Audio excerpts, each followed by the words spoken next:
once again, back once again, back once again, back once again, back once again with a beat. Let the bass kick. We are made wise not by the recollection of our past, but by the responsibility for our future. That from George Bernard Shaw. That's why we need to understand and apply wisdom in all things, mind, body, and soul. And the short podcast is just the thing to help you do that. On this episode, the fear of missing out on things we shouldn't fear missing out on. So many things, so little attention. I found this tweet. It said, "I tried so hard to do everything that nothing received my full attention." And I think that's what it comes down to. What is worth finishing? Maybe that's the question we need to ask. There are actually very few things in this life that should receive our full attention. And therein lies the tension. We can't do everything. We're not supposed to do everything.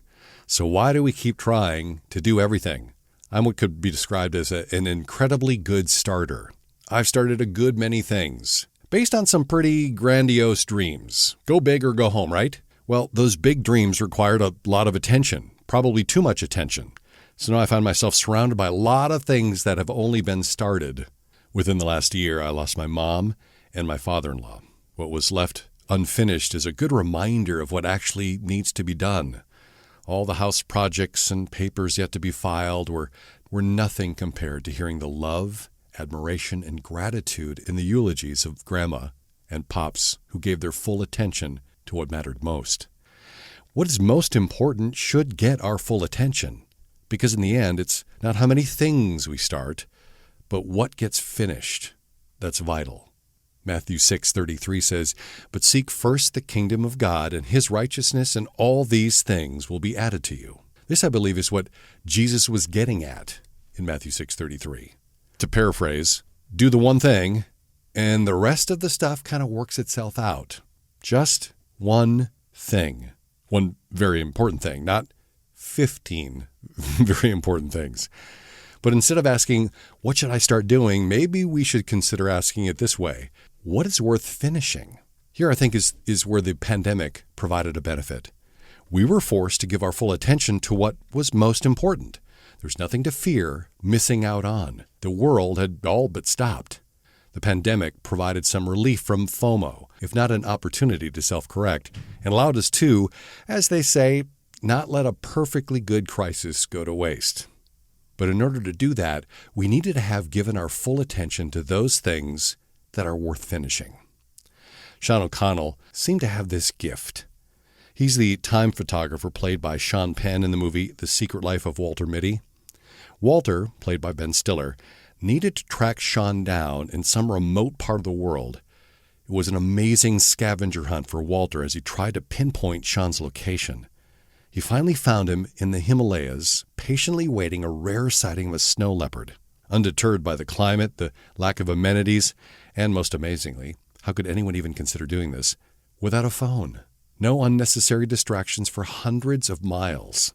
He had been waiting for days to capture this ghost cat on film. He gave his full attention to this single effort, which, when we do, necessarily blurs the distractions around us and allows us to capture the moment we've been waiting for in perfect detail. We see it for all it's worth. You may not know this, but there is a legitimate form of FOMO. With Matthew 6:33 in mind, you know who had legitimate FOMO? Simeon. Sam Allberry, in his article, Why Christmas is the Antidote to FOMO, highlights the story of Simeon in Luke chapter 2, verses 29 and 30. Simeon had just one thing he needed to see before he died. Satisfied. And that was to see the newborn king. That was one simple yet profound bucket list. So how do we live with the end in mind? Simeon had a primary affection that drove him to pursue until the end of his life the greatest thing he would ever lay his eyes on. What is worth finishing that we would hold out such an affection for that demands our full attention, even for a lifetime? Well, first, I think it starts with the heart. Could it be for a new affection? What should our hearts long for? Answering this question separates the like-to-haves from the need-to-haves. This new affection should put in perspective our fear of missing out on things we really shouldn't fear missing out on. Secondly, know how FOMO finds you. Business Insider a few years back cited research indicating that there may be certain times that we are more susceptible to this fear.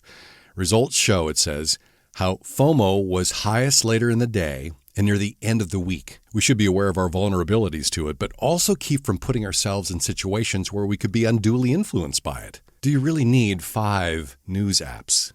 Third, the most important thing is the first thing. Our new affection should take a front row seat. Because it is one of the more important things, it should be focused on first.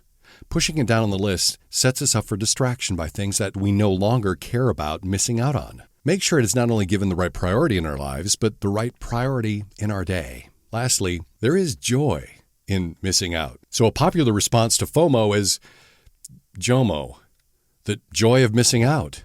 It's kind of like the na-na-na-na boo-boo in the face of FOMO. Dr. Krista Schenkel says JOMO embraces disconnecting from technology and living in the moment. Allows you to move at your own pace, to pay attention to what is happening right now. The joy of missing out.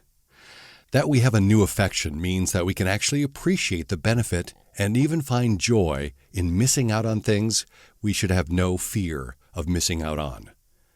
We will miss out on things all the time, throughout our whole lives.